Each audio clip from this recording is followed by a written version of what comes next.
হবে না, হবে হবে না। তাই শ্রী গুরুর চরণ দর্শন, শ্রী গুরুর চরণের সেবা মাধ্যমে আমার সেই বিশ্ববিদ্যালয়ের চরণ সেবা করতে আমরা পেতে পারি। আজকে এই নবদ্বীপ ধামে বংশী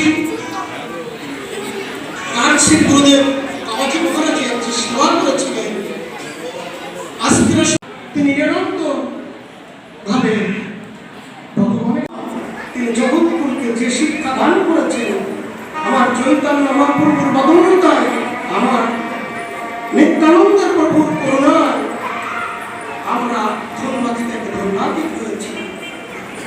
কিন্তু আমরা নিজের জীবনকে সাধুসঙ্গ, আমরা বৈষ্ণব সেবা, আমরা মথুরা গমন অর্থাৎ তীর্থস্থানে গমন, আমরা শ্রীমদ্ ভাগবত এবং গীতা, আমরা অধ্যায়ন এবং শ্রবণ কীর্তন এবং ভগবানের অর্জন থেকে বিরত রয়েছি।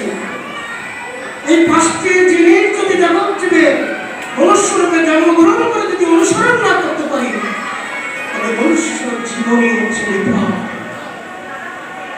কারণ আমরা এই মায়াবদ্ধ জীবের মধ্যে এসে হাজির হয়েছি। মায় আমাদের চারিপাশে মাকড়সার জালের মতো আমাদের ধাবিত করেছে। আমাদের এই প্রারব্ধ, আমাদের কর্মফল আমাদের প্রত্যেককে ভোগ করতে হচ্ছে।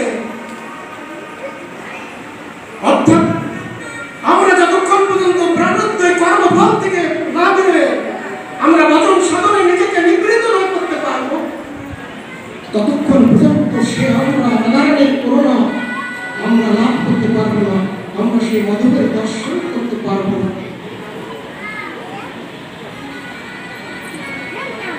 আজ যে অনুরাগের মাধ্যমে সতী সাত্ত্বিক স্ত্রী এবং ভগবানের অনুরাগ হলে যে বিষয়টা নয়, মহারাষ্ট্রের বেশি দিনের কথা না, আমাদের যখন মুঘল শাসন তার কিছুদিন আগে মহারাষ্ট্রের